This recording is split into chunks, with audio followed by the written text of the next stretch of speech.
and so on. And these are some of the aspects around concerns for the ultimate rollout for NHI in its envisaged form. Veronica talked about speaking to healthcare experts throughout the day. I'm joined by one now, and public health expert with the Aurum Institute, Geoffrey Setswe, says the NHI is no different to any other structural change implemented in the health system. Professor Setswe says, however, implementing it in South Africa will be a challenge, and I want to talk more about it with him. Prof, good morning. Thank you very much for your time. We appreciate it. What's alarming is that despite months of debates, months of engagement on the concept and the application of NHI, a number of people still don't know what it is or how it will affect them, and this bill is likely to be signed into law by the President later today. So talk to us about how people can just simplistically understand this. And I know that you're a champion for NHI, and we'll talk about why in just a moment, but just the basic understanding of what this is and how this will affect the lives of people like those who live near the Tembisa Hospital. Good morning, Imani, and the viewers. The signing of the NHI was overdue, and we had expected at this stage that the public would be in support in general of this transformational piece of work. But it's disappointing that the focus has always been on the concerns which were not dealt with. If we look at the timelines of the NHI, it was approved in 2007 at the ANC conference in Polokwane. And from then on, in 2007, we had a green paper. And in 2011, we had a green paper. In 2015, we had a white paper to clean up all the misunderstandings that could be there and to make inputs from people in the public. 2017, there was a policy paper on the NHI, and since 2019, we've had the NHI Bill. And all these steps were characterized by having public consultations. But the big mistake with these public consultations, instead of explaining what the NHI is about, how it will benefit the public, and how we can deal with the challenges, we were not able to carry the public into our confidence. We expected the 86% of the public who are using public health services to be excited about the NHI and to support the signing of the NHI, and if there were challenges, these challenges can be ventilated in court.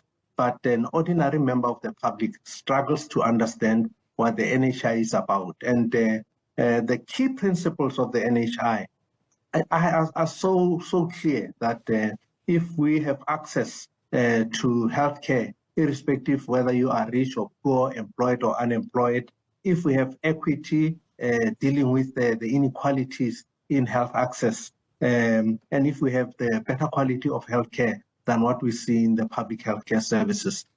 We had expected that most South Africans would have supported the NHI, but it has been an enigma because a lot of time was spent on the concerns which were never addressed by the state and the parliament.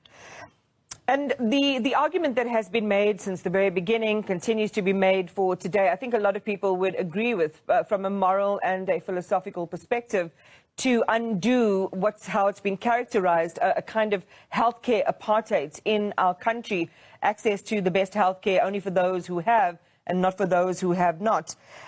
You also asked the question in this piece that you penned for the Daily Maverick around why civil society isn't championing the cause, because healthcare is a fundamental right. What are your thoughts on why that's the case, as you see it?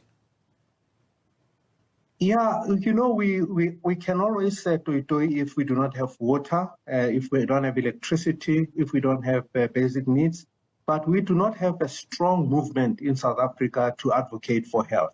And this is sad because healthcare, as is part of Section 27 of the Constitution, is a basic right. And I would have liked to see, public organizations coming out to support, the establishment of the National Health Insurance and make contributions that would have dealt with some of the concerns that have been raised. But I think politics was far above, the the ordinary elements of the NHI. That South Africa has become very complicated, that issues that are supposed to be community issues that are dealt with by members of the community are now abrogated to the politicians to make final decisions on. And it is the politicians and the state that we do not trust.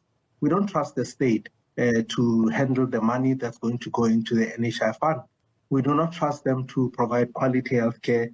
Neither do we trust them to appoint, the right people to the boards of the NHI that are going to be there. And that is why there's going to be all these legal challenges that are related to this.